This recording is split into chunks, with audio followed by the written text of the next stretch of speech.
Hey everybody, it's Preacher! And today we're going to have a little discussion about the Guardian Druid. It's in a weird spot. As the guides are about to drop, I felt it was improper to delve too deep into my personal thoughts on the Guardian Druid. That's not why people go to a guide, and therefore a separate video was in fact needed to kind of discuss this relatively abandoned class and spec. It's just gone, and most of them seem to be disappearing by the day as people feel like it's irresponsible to an extent to use a Guardian Druid in raids right now, which is a little bit sad. But having said that, there is not that many resources out there at the moment which discuss why that is. You actually have to dig, because these problems have been around for a while in Warlords of Draenor, and the Guardian Druid itself has had a real rollercoaster time with Warlords, going from so ridiculously overpowered in the alpha that every raid was either using 2 or at least 1. Blizzard saw this as a huge issue and was then nerfed them heavily to try and balance them. That's what Blizzard's always trying to do. They're trying to balance them. Now, they get it wrong. There's no doubt about that. Sometimes they get it way wrong, and currently the Guardian Druid is, in fact, in a little bit of a bad spot, to say the least. But we do need to address these issues. And the reason we need to address these issues is it's easy to say, and these are facts right now, is Guardian Druids take more damage than any other tank in the game. Not good, as you can probably imagine. They have the worst kind of mitigation. Not good, as you can imagine. And they also do the least damage and or threat, which will be a factor momentarily. We'll get into that in a second, which is also not good. And those are very generalized subjects. Very generalized. Now, as we said, I'm no stranger to the Guardian Druid. I have actually a very, very solid history with the Guardian Druid, in fact. Little people know my history with it, but a very brief overview is during the Burning Crusade. It was my first time I actually ended up playing a Guardian Druid, as we saw how powerful they were. We were a top progress guild, and we needed one. At the same time, our Resto Druid and old GM took a break from the game, which meant we had a very geared Druid just sitting around, and it came to the time when I decided that I was asked to play that character. So through TBC, I did progress on some very, very solid fights, including the Burning Crusade. Sunwell. I was a Guardian Druid throughout the majority of the Sunwell and switched back to my warrior for fights like the Twin Eridars, which was something I wanted to play because I was a warrior main. It wasn't my character. But for things like Brutalis and so on, I was certainly playing a Guardian Druid, and including going back and doing Illidan and all that kind of stuff for gearing up purposes. I became a Guardian Druid, although it was by proxy, just because they were so powerful. 2 warriors was a little bit risky, to say the least, in the Sunwell, and those of you who progress there will probably understand what I'm talking about. Then into Wrath of the Lich King, I rolled my own Druid. The guy I'm currently playing now, he was designed and brought forward in Wrath of the Lich King to become my main character to balance out the tanking setup. One, Guardian Druids were very, very overpowered, or Feral Druids as they were there, for fights like Sarthari and 3 Drakes, the real difficult stuff. Ulduar was a great time. Thorim Hard Mode, I believe, not Hodir.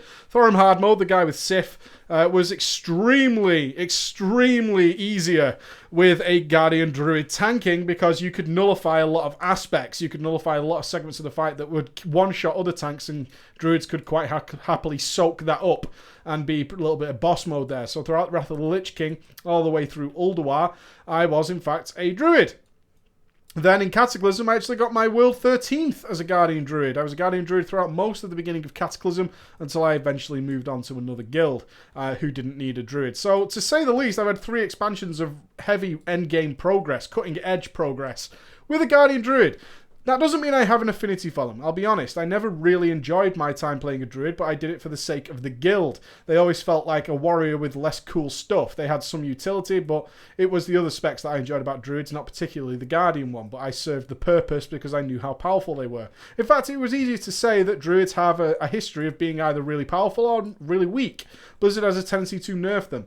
And I believe their turning point was probably Sarthari and 3 Drakes when things started getting wobbly for the Druids. Blizzard has a way of ham-fistedly fixing an issue short-term, which long-term isn't really thought out. So with Druids having such high health pools, which was their purpose, they were designed that way to have a ridiculously high health pool. That made them very powerful for fights that had such supreme heavy hits, as the Breath on Sartharian did. And eventually they nerfed Druids' health all the way down and then tried to compensate them in other ways. Short-term gains.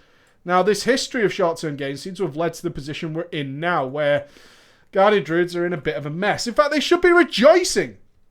The 4th spec, getting their own unique spec, more than any other class can ask for, with having 4 unique specs, means that the Guardian Druid should be able to shine and be unique and have its own personal little interactions that it could never have before because it was trying to be balanced between being a melee class and a tank class, but that hasn't worked out. It's not happened that way. In fact, Guardian Druids, for very much so, and not to bow to the common consensus that they get forgotten about, but it does appear that the Guardian Druid is lost in a historical style of playing the game, a very antiquated style, so we'll talk more about that.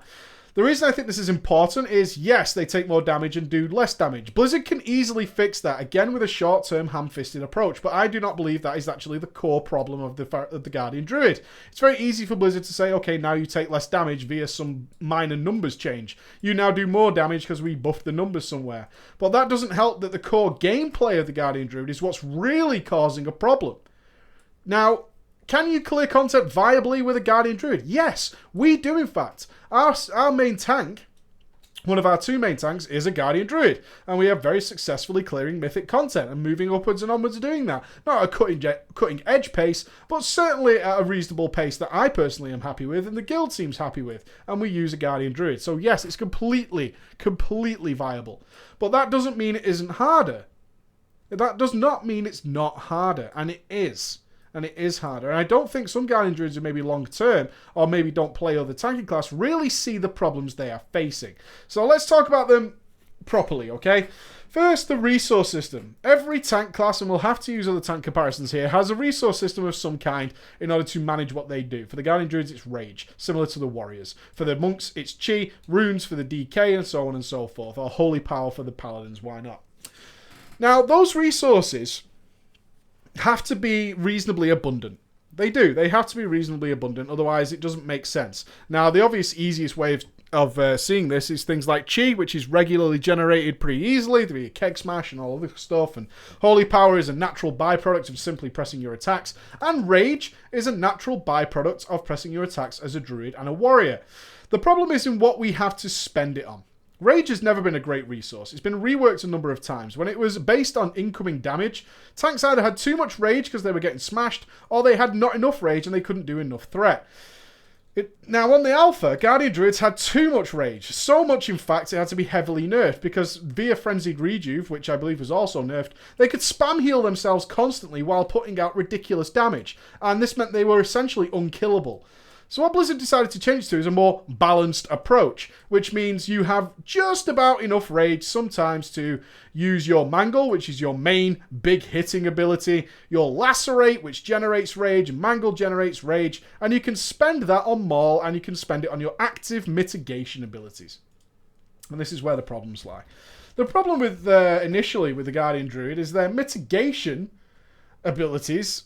One of them isn't even mitigation, and the other is RNG based. Now, those two present huge problems, and importantly, they're not problems that are faced by any other tank at all.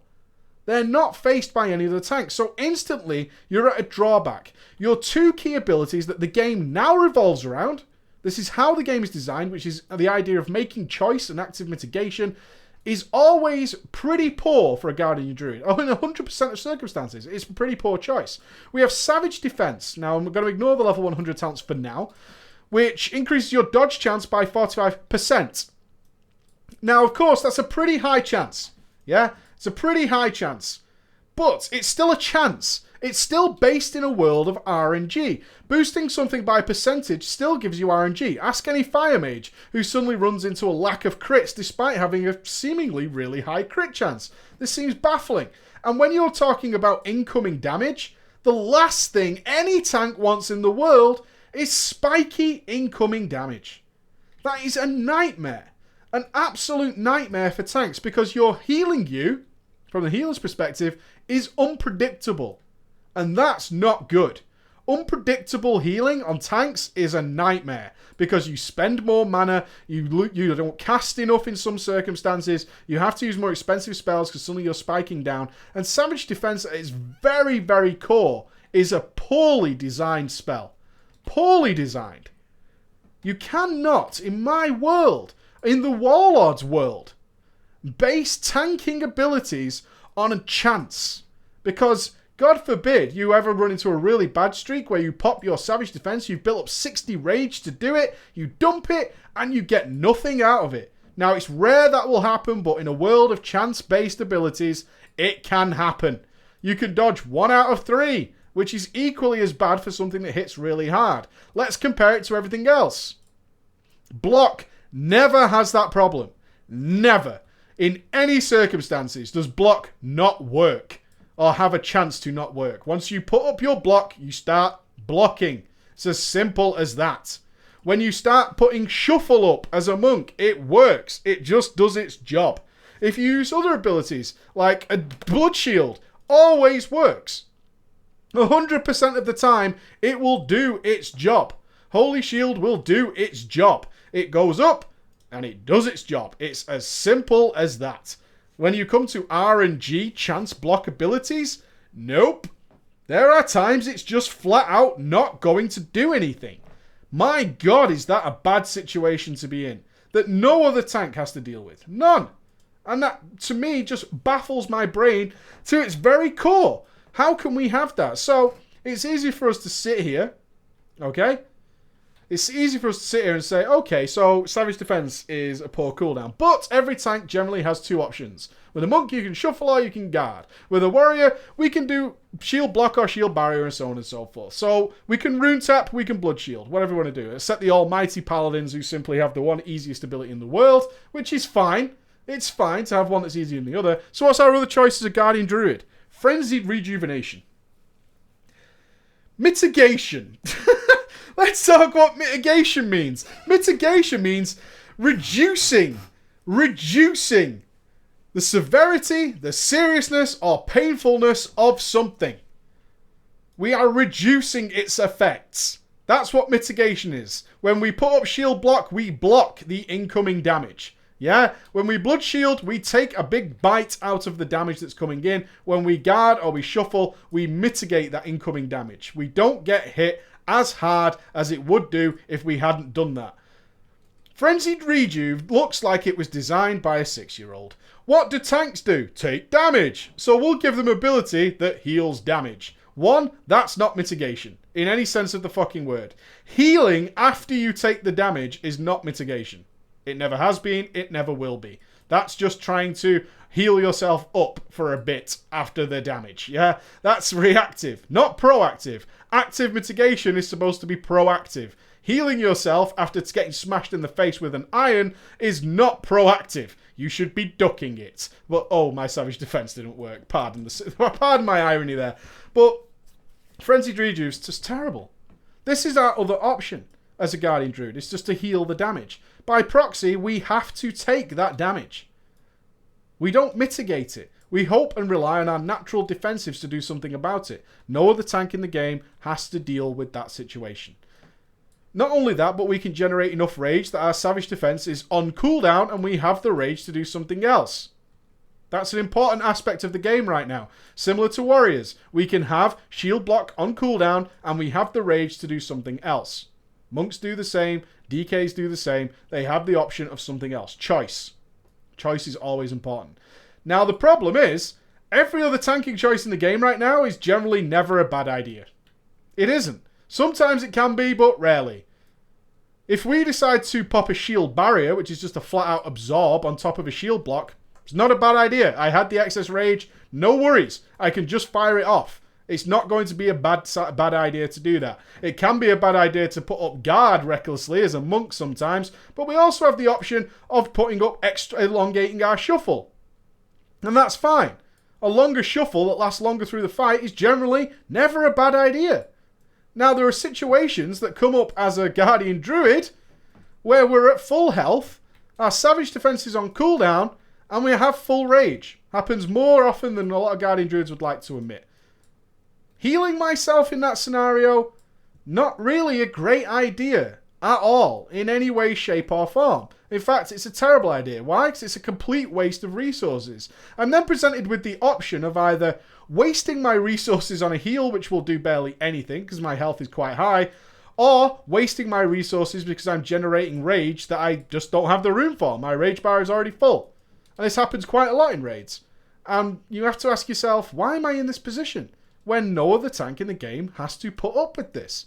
They have choices, things that they can do with their resources, regardless of the scenario. Sometimes it might be a bad choice, but it's still a choice that will do something. The Guardian Druids have a situation where their choice will do nothing at all. And that to me makes me feel really like, what was the idea here? This is crazy. Absolutely crazy. So those are my first real issues with it, is both forms of active mitigation are pretty goddamn poor. So let's move on to the talents, because they have some effect on active mitigation. First, we have to talk about mobility. It makes no sense to me whatsoever why Wild Charge or any form of mobility is tied to talents, really. Now, the Paladins will be the first to say, hey, ours is tied to talents too. True, but yours is pretty good. Yours is pretty good, and plus you have a lot of other benefits that Guardian Druids absolutely do not have. If I've ever seen a video of a bear, it knows how to charge. That's been pretty bog standard in most bear videos or bear content I've ever seen, is that bears have the ability to come after you pretty fucking quickly should they decide to do it. So to have something like charge tied to a talent, and if we use it, we have to sacrifice 15% movement speed, which are both very important to tanking. Both hugely important. That is a really poor design choice. But skipping over that for now, we have to choose one or the other. Level 30 talents, either a little hot or an on cooldown heal. Now, a lot of people again will say, well, warriors have enraged regeneration. That's an on cooldown heal. True. But is it as bad as having to pick or choose between the others, especially when you have the other active mitigation tools available to you? No, it's not. It's actually pretty fucking terrible in my opinion. Level 60. We have a choice of either Incarnation, Son of Ursoc, or Soul of the Forest, both of which generally do more damage, of which our damage is still very poor, or in fact, generate more rage through the use of melee abilities. And as we've said, we either swim in rage or we don't have enough. And there's no balance with rage. Both these talents are tied to a resource system that has no basis in steady and repeatable scenarios. That's the problem. It's a very inconsistent resource system. It is. Because we have to make choices in how we spend it, and that means we have to work differently every single time we do a pull. And that means that having abilities that affect that resource system are either really useful or really poor. They are.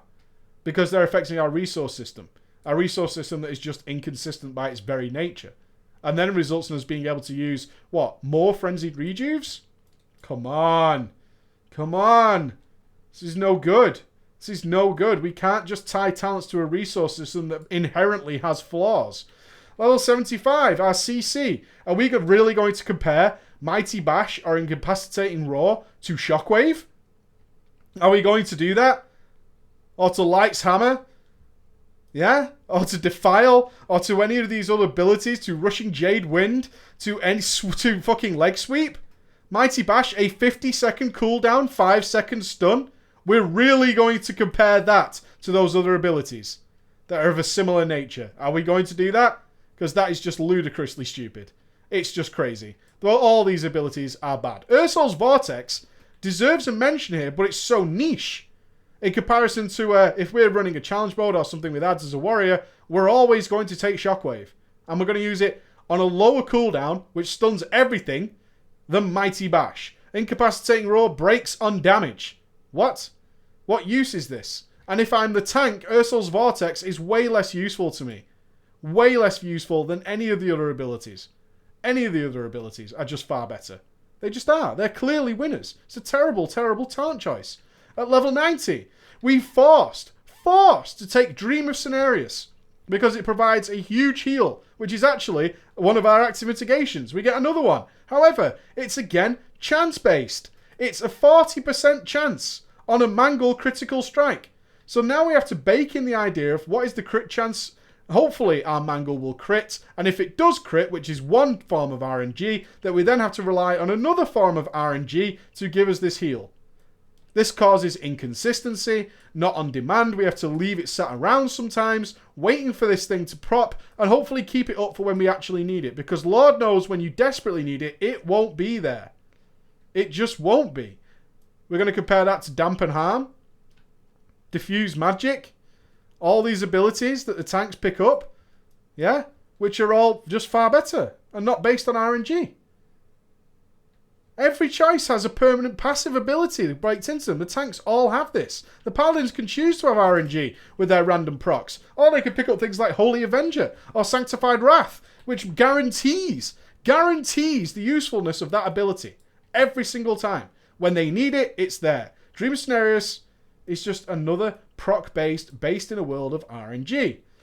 Nature's Vigil and Heart of the Wild, sadly, just do not get a look in because we need that Dream Scenarios heal because we take too much damage. At level 100! Level 100, and this is one major culprit for me in terms of the gameplay. We have a choice of Bristling Fur, Guardian of Elune, or Pulverize. And everybody has to take Pulverize. Why? Because Guardian of Elune sounds pretty good. Savage Defense, 100% dodge. There goes the RNG factor. Wipes off the floor. However, it will only last 3 seconds now. So you lose 50% of its duration. You have to sacrifice that in order to get it. Which makes sense. 100% dodge is very powerful, right? Additionally, the recharge time in Savage Defense is reduced by your base dodge chance percentage. Yeah? So the more dodge we get and the more gear, we can use it more often. Now, this was recently buffed to try and make it worthwhile. But then comes Pulverize. Oh dear, oh dear, oh dear. Pulverize appears and disappears like the fucking wind in this game. Keeps coming back. Pulverize.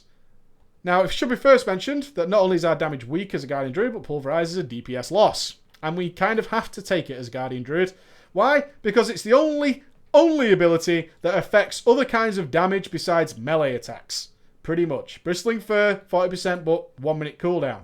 So we're making choices here because Pulverize gives us 15% reduced damage permanently. Permanently. That's all the fucking time.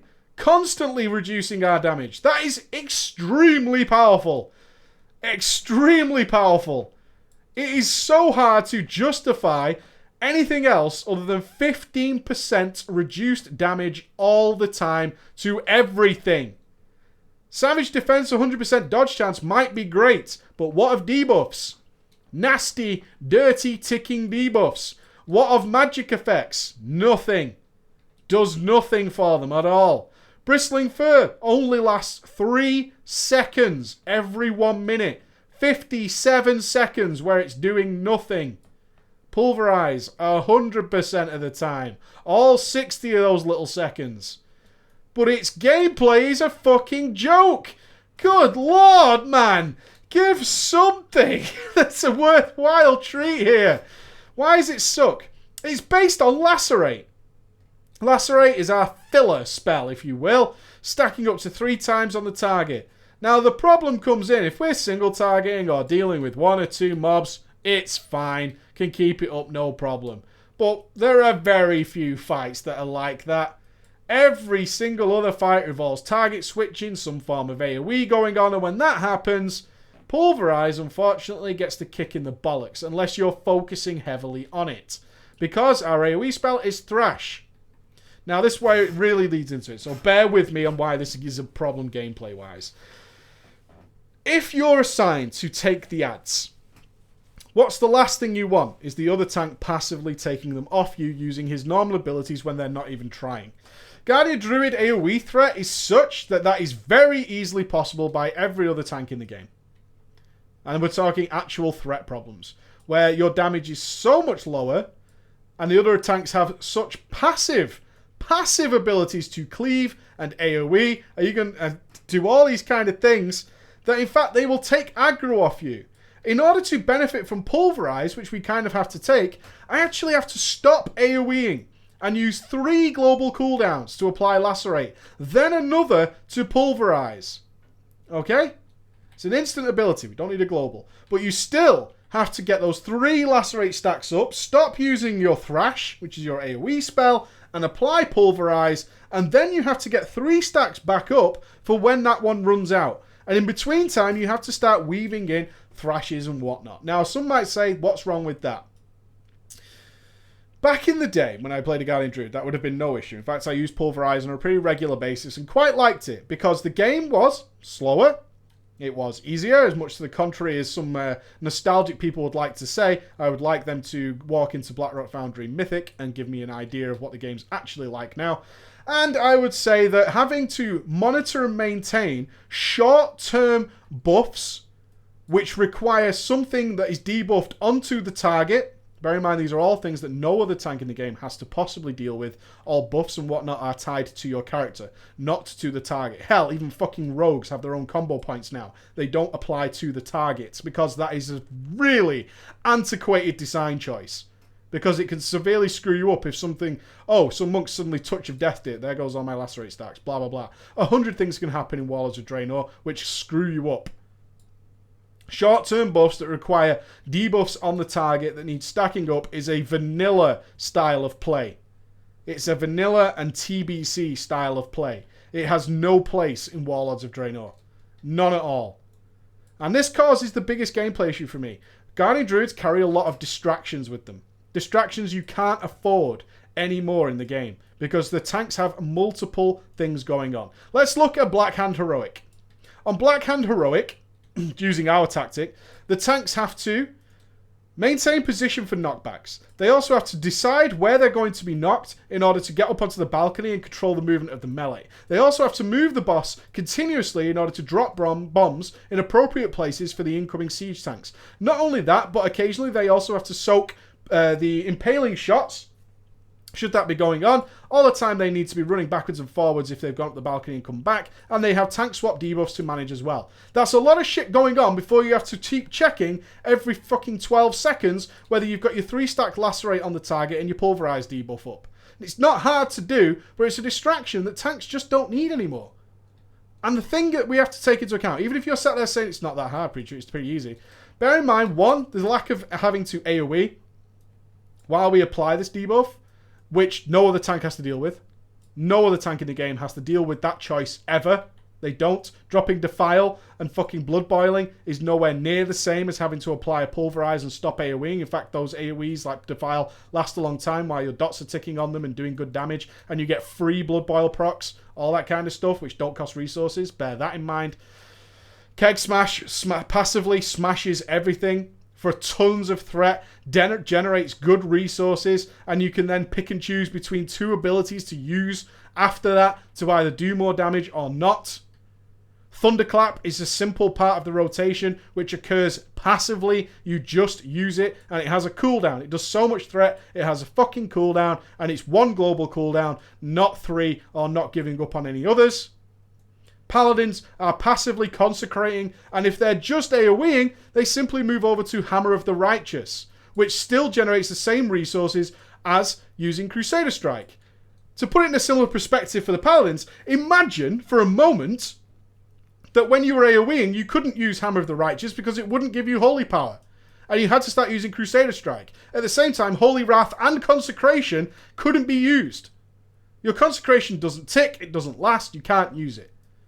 You just have your Holy Wrath, which you can spam, but you have to use Crusader Strike in order to generate Holy Shields. Shield of the Righteous. Yeah? Imagine that scenario. And that's the kind of situation we're talking about here. In order just to maintain your mitigation. This is a huge problem. It's not about whether it's hard or not, or whether it's difficult. It's the simple fact is, other tanks just don't have to deal with that. And at the same time, they're taking less damage. Why? Because they're more focused on things. Their class passively takes less damage. They can afford to even make mistakes and bad choices. Druids don't have the choices of that. They simply either can or cannot. Or they just heal damage. If you have this much to maintain, as well as all the extra mechanics that go on in Warlords of Draenor, while still taking more damage, requiring more healing, and doing way less damage, losing threat at the wrong time. How many times, if you've played with a Guardian Druid, have you seen them lose threat to some other tank who the other tanks just don't have a problem with that? Once they taunt and start doing their thing, they're fine. Now, those are numbers things which can be fixed, but its core gameplay, the talent system, all this is really messed up. It's in such an old, designed, flawed state that it really, really crushes me to see. It crushes me to see this class so very abandoned. If you look at websites, when we go and look around for these things, you'll probably notice that if you go to MMO Champion, I believe, the Guardian Druid doesn't even have a thread. Doesn't even have a thread for Warlords. It's been out for months now. No thread. No one's even talking about it. You have to go to elsewhere to do stuff like that. And I was just looking at it going, what? What's going on here? This class has been so abandoned. And it should be fun. That's the sad thing about it as well. As we come to our conclusion. Blizzard has huge options with the bear druid. It has its own talent tree that they can do some really fun things with. They can even do this. It makes no sense to me anymore that they need to be so tied to physical damage. There's even simple options like polar bear form. We have a class that can switch into different animals. Why can't I go polar bear, which is sacrifices physical damage for elemental damage, allows some stance swapping to go in there? Why on earth can Thrash not have a stacking ability that can also be used with pulverize and isn't relied on? You can get 3 stacks on Thrash, and it'll do its maximum damage. All the next Thrash does is refresh it and do a little bit of damage. This then frees you up to do other things. To make choices, we can possibly pulverize the Thrash Bleed. All these options are so easy to implement that would make the gameplay flow. And that's my big issue, is the numbers might get fixed, but the gameplay will still suck. It will still suck. It makes me sad. But this is the only place I could get it out. So I'd love to see your thoughts for any of you. Have you abandoned your Guardian Druid? I kind of want to know. I imagine a lot of you have. Or if you're sticking with it, what are you hoping for? Just numbers fixes? Or is it the gameplay? Do you realise? I think this is the big thing. Do you realise how much easier the other tanks have it? How much more time they can focus on the fight rather than maintaining shitty debuffs and managing what shall I do with my rage now? Because when that choice pops up, what shall I do with my rage in terms of active mitigation? When that pops up, you have one realistic choice and the other one's not great sometimes. And therefore you stutter. Your brain thinks, should I do this or should I not? Whereas other tanks can go, okay, I'll do this. It doesn't matter. I can repair this damage if it's the wrong choice in a couple of seconds. No problem at all. Let me know, guys. I'll see you again. Bye-bye.